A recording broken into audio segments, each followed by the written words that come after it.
Hi everybody, it's Az here from Heel vs Babyface, and this is some place that we're becoming very familiar with. It's the Troves of the Thunder King scenario. But before I do literally a loot only run, there's some certain things you need to see that are very important to help you within this scenario itself. Now, at your respective quartermasters, be it the Silver Covenant or the Sun Reavers, you can now use Elder Charms of Good Fortune to buy items to expedite your progress within there. You can buy a Potion of Light Steps, which allows you to levitate over traps. You can get some Sleep Dust to put enemies to sleep, a Common Rock to distract enemies or to use on traps to set them off, some Arcane Propellant, which will throw you forward a little distance, not a huge amount, but a wee bit, and also a Frost Rune Trap, which will get enemies caught inside. But that polymorphic key is very important, and I will show you it later on in the video. I won't ruin it quite yet. So the very first chest that I loot, I cock up, and I get hit by the lightning, which puts the debuff on me. But I use the Arcane Propellant immediately. It throws me forward to the next chest, and because I'm looting those two pretty much statically, then that debuff's dropped by time moving forward. So all in all, I might have lost myself a second and a half, thanks to having the Arcane Propellant on me. There seems to be an approximate cooldown of about 10 seconds between usages. You can't spam these things, but they are highly useful in certain situations. But you can see right now, I'm not going through the middle at all. I'm not going for any of the treasure chests that are there yet. I'm just going all around the outsides because there are some very nice and interesting things hidden away here. And those big chests, which are the golden treasure chests, are the ones that you dearly want to get hold of because they are containing the most amount of loot. Now, I've watched this video back several times and I literally recorded down every single solitary bit of loot that I get within this instance. And when I tell you at the end how much it is, if you want to play along, you should have grabbed a pen and paper, go back to the beginning of the video, see what you get. You'll be amazed at the loot that you do get.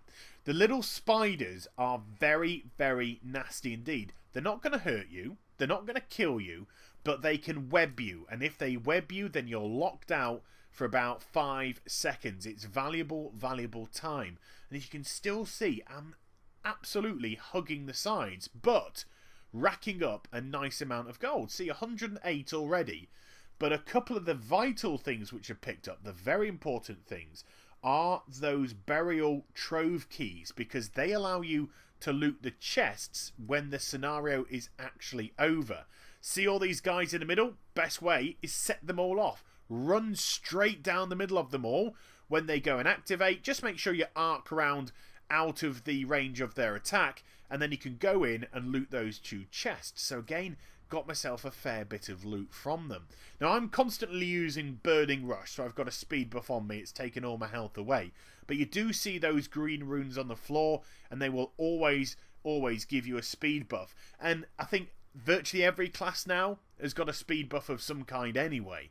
So it's not as if one class is going to get an advantage. Yes, I know I missed the chest down at the bottom, silly me. But here is a lovely little area. Climb up this little staircase, and you get 3 treasure chests at the top. There are always 3 here. Now, it can be random what they are, but I've run this several times, and the vast majority of the time there is at least 1 golden treasure chest up there, which again is nice loot. Get the drops on the spiders. If you've got ranged DPS abilities, get them targeted, get them killed before they even have time to cast the web on you. Now, if I was running this purely for myself and purely selfishly, I would actually go further down the right hand side now and hug the right like I hugged the left hand side earlier. But I want to show you the polymorphic key in action because it's very cool. These are the levers which you use to open the gates, but if I'd not used it, I can just go straight up to the door and use the polymorphic key to get through. However, if you're going to use one, you've got to have another because it will only open that single gate. Therefore, the one at the back will still be locked. So if you're going to go and take them into an instance, you need to take a minimum of 2. 1 for the beginning, 1 for the end. Now, you can hold a maximum of of 5 polymorphic keys, and there are 5 doors to get through to get to the final room. So technically speaking, if you wanted to do a speed run and get to the boss at the end and finish the actual scenario itself, instead of letting the time run out and finishing it that way, then you'll need all 5. Now I used some sleep powder on this mob, and this is awesome because when you instigate it into combat, it won't awaken it from sleep. Hopefully that is purpose and it's not a bug, that the sleep will actually wear off if you attack it because it takes damage. But I like that a lot because they are nasty little things. They put lots of debuffs on you, slowing debuffs of that kind of nature that just basically piss you off. Again, I've put another one to sleep so I can nip in here and nick this golden treasure chest for more fat loot. And again, I picked up another couple of burial trove keys for the end, which is going to be fantastic. Slightly cocked up looting that final chest, and now I'm getting bounced around. But what? I've got 5, 4, 3, 2, 1. The instance is going to be over in a second anyway, so I've probably missed out on about 5 or 6 gold at best.